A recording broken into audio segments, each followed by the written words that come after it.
You use it on your fries without thinking twice. You have eaten that burger more times than you can count. And that candy bar sitting in your pantry right now has a history most people have never heard. Pittsburgh, Pennsylvania. The Steel City. A place the world knows for bridges, rivers, and 3 sports teams that have a habit of breaking hearts and winning championships. But hidden inside this city's gritty, working-class story is one of the most astonishing culinary legacies in American history. The foods that came out of this one city in western Pennsylvania shaped the way billions of people eat today. Not just in the United States, everywhere. In this video, we are counting down 10 foods that were invented right here in Pittsburgh. Some of them will shock you, some of them will make you want to drive straight to your kitchen, and by the time we reach number 1, you will never look at a bottle of ketchup the same way again. Stay with us until the end, because the story behind that final invention is one of the great American comeback stories ever told. Drop a comment with how many of these 10 you already knew about. I want to see just how well Pittsburgh is known. Number 10. The Pittsburgh salad. You have probably never seen this on a menu outside of western Pennsylvania, and if you have, you were already inside the Pittsburgh orbit. Because this salad does not play by the rules. It does not care about your low-carb goals. It does not apologize for anything. The Pittsburgh salad takes everything you think you know about a garden salad and detonates it from the inside. It is a standard salad, greens, tomatoes, cheese, grilled chicken, or steak, whatever protein you want. And then, right on top, where the croutons should be, someone piled a full order of hot, crispy French fries. Not as a side dish, not underneath the salad, on top of the salad, as the crouton. That is the Pittsburgh move. You take a perfectly reasonable vegetable situation, and you add carbs that have been fried in oil and you call it dinner. The origin of this idea traces back to the Primanti brothers tradition, which we will get to in a moment, where everything in Pittsburgh gets stacked together and consumed as a unified experience. North Park Lounge on Perry Highway is widely credited as one of the first restaurants to serve the Pittsburgh salad in its current form, and locals have been ordering it with grilled chicken and ranch ever since. The concept spread through diners and sports bars across Allegheny County and became a regional signature. Visitors from out of town order it on a dare and take a picture before they take a bite. They take that first bite and they understand immediately. The warm fries soften slightly as they sit on the cold greens, and the contrast of temperature and texture is not an accident. It is not a gimmick, it is Pittsburgh engineering applied to food. Take what you already have, stack it into something more efficient, and get back to work. This is a city that never did anything halfway. The salad confirms that. Number 9. City Chicken. This one requires an explanation because nothing about the name is accurate. City Chicken contains no chicken. It never did. City Chicken is cubes of pork and veal skewered on a wooden stick, breaded and pan-fried until golden. It looks exactly like a chicken drumstick. It is designed to look exactly like a chicken drumstick, and that deception is the entire point. The dish was born during the Great Depression when immigrant workers packed into Pittsburgh's steel mill neighborhoods could barely afford any meat at all. In that era, chicken was a luxury item. A whole chicken was expensive. But pork scraps and veal trimmings were cheap because they were what was left over after the premium cuts went to wealthier households. So, Pittsburgh's Eastern European immigrant communities, the Polish, Slovak, and Ukrainian families crowded into neighborhoods like Lawrenceville, the South Side, and the Strip District, began taking those cheap pork and veal scraps, threading them onto wooden skewers and frying them so they looked like the chicken they could not afford. They named it City Chicken as a joke and as a statement of working-class ingenuity. In the countryside, you raised actual chickens. In the city, you made do with what you had, and you made it look good and taste even better. What started as a Depression-era survival technique became a Pittsburgh comfort food staple passed down through generations. Today, you can find city chicken at church dinners, family reunions, and in the deli cases of Pittsburgh-area Giant Eagle grocery stores. It is served alongside sauerkraut and boiled potatoes, exactly as it was served 80 years ago. The wooden skewer is still there. The chicken is still not. Number 8. Monongahela Rye Whiskey. Every conversation about American whiskey eventually arrives in Kentucky, but the real starting point is here. Western Pennsylvania, the Monongahela River Valley, the Whiskey Rebellion of 1794. Long before Kentucky bourbon became the dominant narrative of American spirits, the rye farmers of this region were distilling whiskey as a matter of economic survival. Corn was too bulky to transport over the Appalachian Mountains to eastern markets, but you could convert that grain into whiskey and carry it in jugs. Monongahela rye has a distinct mash bill that sets it apart from every other American whiskey. It uses primarily rye grain with no corn, which was the European grain the German and Scotch-Irish immigrants of western Pennsylvania already knew how to work with. The result is a spirit that is spicier, drier, and more assertive than bourbon. It has a sharp rye bite on the front, with a clean, slightly sweet finish that lingers longer than you expect. When the federal government tried to tax whiskey production in 1794, the farmers of western Pennsylvania staged an armed revolt. They were not just defending their liquor, they were defending their livelihood. The Whiskey Rebellion was the first major test of federal authority under the new Constitution, and it happened right here, in the hills surrounding Pittsburgh. President Washington personally led federal troops to suppress it, the only time a sitting president has led troops in the field. The farmers eventually backed down, but the whiskey kept flowing. Monongahela rye fell out of favor during Prohibition, nearly disappeared entirely, and spent decades as a footnote in American spirits history. But the craft distilling revival of the 2000s brought it back. Pittsburgh area distilleries began recreating the original mash bill and the original fierce character. The flavor that fueled a revolution is alive again on the north side, and it tastes exactly like defiance. Number 7. The Clark Bar. In 1917, an Irish immigrant named David L. Clark was running a small candy operation in Pittsburgh. He was not a trained confectioner. He was a practical man who saw a gap in the market. The candy bars of his era were simple affairs, a block of chocolate, some hard candy. But Clark saw something different.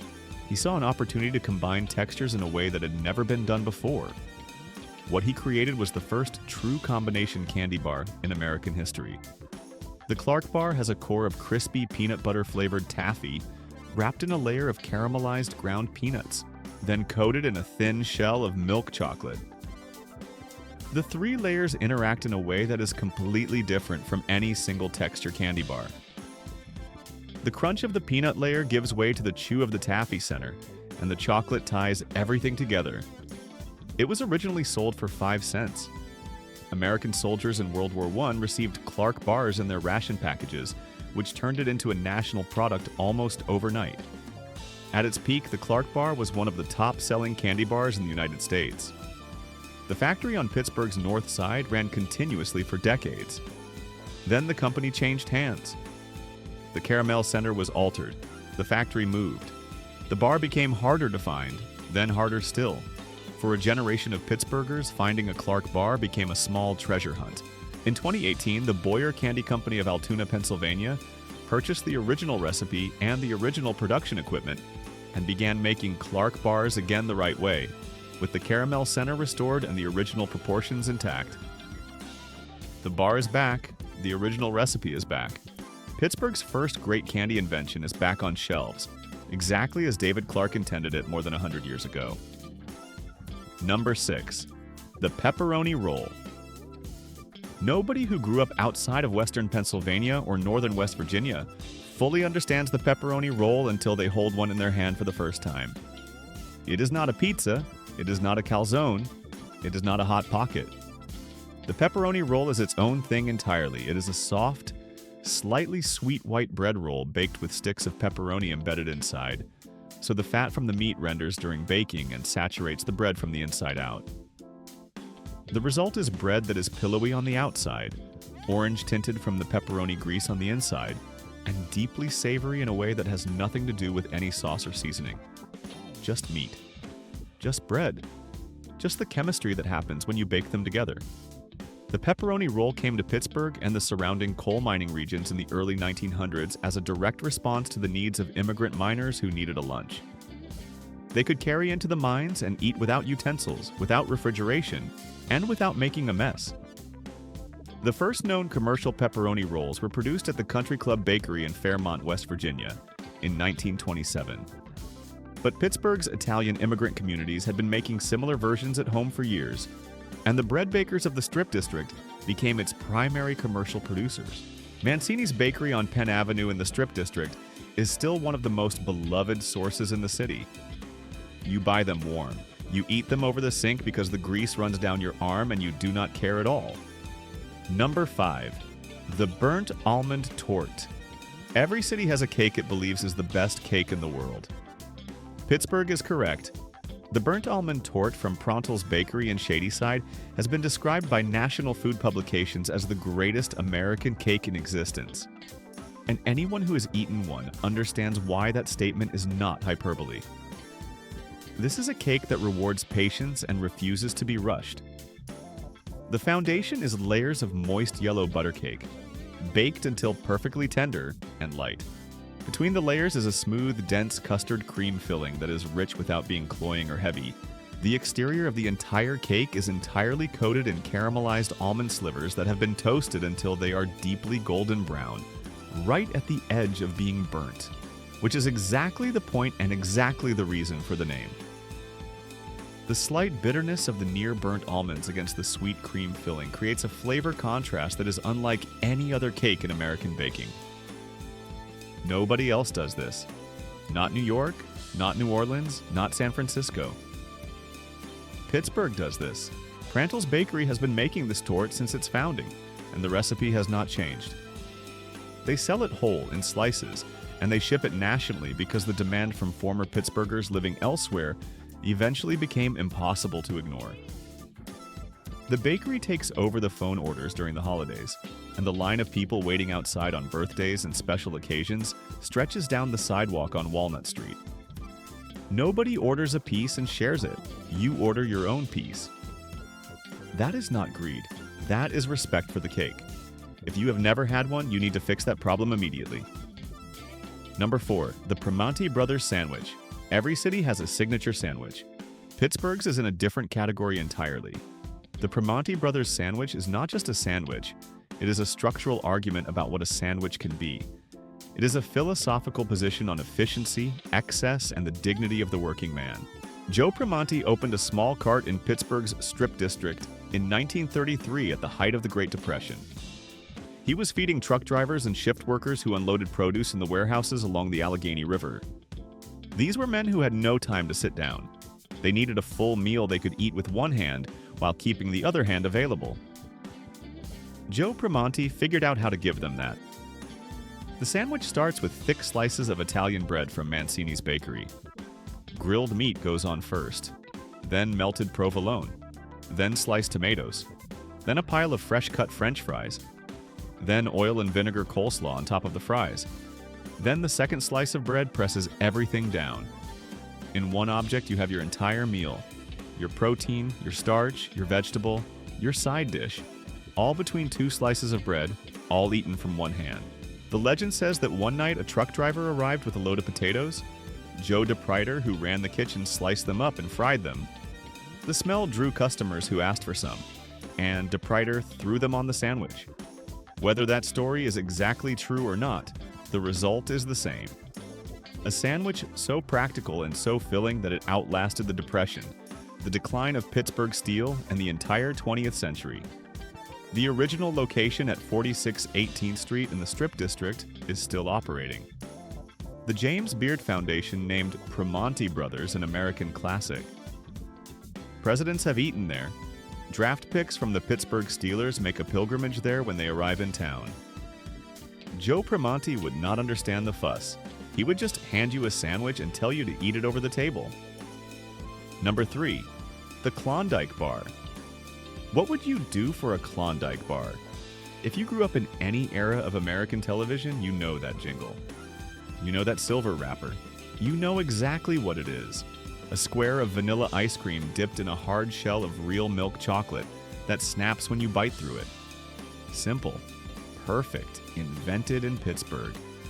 The Klondike Bar was created by the Isserley Dairy Company, a Pittsburgh institution that operated a chain of dairy stores throughout western Pennsylvania and Ohio, starting in the early 20th century. Isaly's was the kind of company that defined a city's food culture before national chains arrived, and replaced everything that made a neighborhood feel like itself. They made their own ice cream, their own dairy products, and their own confections in-house.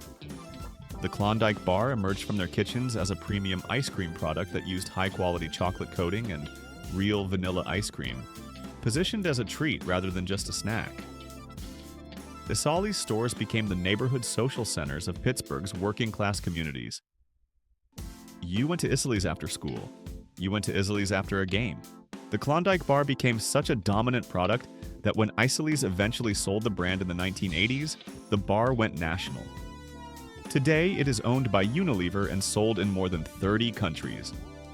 The silver wrapper is recognizable in supermarkets from Pittsburgh to Paris.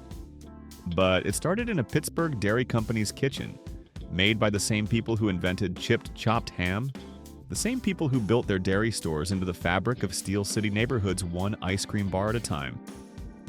Number 2. The Big Mac.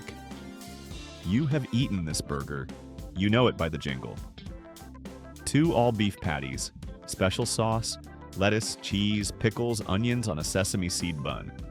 The world's most famous hamburger was not created by McDonald's corporate scientists in a research lab in Chicago. It was created by a Pittsburgh area McDonald's franchise owner who refused to take no for an answer. Jim Delegati was born in Uniontown, Pennsylvania, about 40 miles south of Pittsburgh. By the mid-1960s, he was operating multiple McDonald's franchise locations in the Pittsburgh area, including a store in Ross Township. Delegati kept watching the steelworkers and factory workers who came through his drive-thru and kept thinking the same thing. 1 beef patty was not enough for these men. They worked 12-hour shifts in mills that ran at temperatures no office worker would survive. They needed a bigger burger. He went to McDonald's corporate and asked for permission to experiment. Corporate said no. He kept asking, they kept saying no. In 1967, they finally let him try. Delegati figured out the 3-piece sesame bun structure that would hold 2 patties, special sauce, and all the toppings without collapsing into a mess. He called it the Aristocrat first, then the Blue Ribbon Burger. A 21-year-old advertising secretary at McDonald's corporate in Chicago named Esther Glickstein Rose gave it the name that stuck: Big Mac. Delegati first served it at his Uniontown store in April 1967 at 45 cents. Sales at that location jumped more than 12%. McDonald's rolled it out nationwide in 1968. The rest is the history of fast food itself. Delegati never received royalties. He received a plaque. He ate a Big Mac every week until he died at 98 years old in 2016. He told an interviewer it was not like inventing the light bulb. The bulb was already there. All he did was screw it in the socket. That is the most Pittsburgh thing ever said about food. Number 1. Heinz Ketchup. If you have a bottle of ketchup in your refrigerator right now, there is a very good chance it says Heinz on the label. And even if it does not, the way ketchup is made, the way it is bottled, the way it is marketed, and the way it sits at the center of the American table all trace back to one man and one city. Henry John Heinz was born in 1844 on the south side of Pittsburgh. His parents were German immigrants. His mother kept a garden and made preserves in the basement of their home in Sharpsburg, a borough just outside the city. Henry was selling vegetables to local grocers by the age of 9. By 16, he had employees. By 25, he had his own company. He started with horseradish, packaged in clear glass bottles at a time when every competitor used brown glass to hide inferior ingredients. Henry Heinz was making an argument with his packaging. He was saying, "Look at what is inside." He believed that if his product was pure and high quality, showing it would sell it. He was right. The company went bankrupt during the financial panic of 1873, and Heinz spent more than a year in the depths of failure. He came back. On New Year's Day of 1876, he gathered his family and proposed a new company. His brother John, his cousin Frederick, and his wife Sarah all put in what they had. They launched F&J Heinz Company that same year. The first new product was tomato ketchup, sold originally as catsup, made from sun-ripened tomatoes, vinegar, sugar, and spices. People loved it. By 1880, annual sales were approaching $200,000. By 1896, the company had more than 60 products. Henry Heinz walked past a shoe advertisement claiming 21 styles and invented the 57 varieties slogan on the spot. He chose 5 and 7 because they were his and his wife's lucky numbers, and because the combination sounded right. The actual product count was already above 60. The slogan was pure marketing instinct. Henry Heinz turned ketchup from a home preserve into the defining American condiment, and he did it from Pittsburgh's north side. Today, Heinz Ketchup is sold in more than 200 countries. The company moved over 650 million bottles per year at its peak in the modern era. The Heinz History Center on Pittsburgh's north side is the largest history museum in Pennsylvania, dedicated in large part to telling this one man's story. And somewhere in your kitchen right now, probably in the back of the bottom shelf of your refrigerator door, there is a bottle with that label on it. Next time you pick it up, think about a 9-year-old boy in Sharpsburg, Pennsylvania, loading vegetables into a basket to sell door to door. Think about a man who went bankrupt, came back with nothing but family loyalty and an iron belief in his own product, and built one of the most recognized brands in human history. Think about Pittsburgh. Then put the ketchup on whatever you are eating and enjoy every single bite. This city earned it. If this video opened your eyes to what Pittsburgh gave the world, hit like and subscribe because we cover the hidden histories of American food every single week. Leave a comment telling me which one of these 10 foods you had no idea came from Pittsburgh. I want to read each one.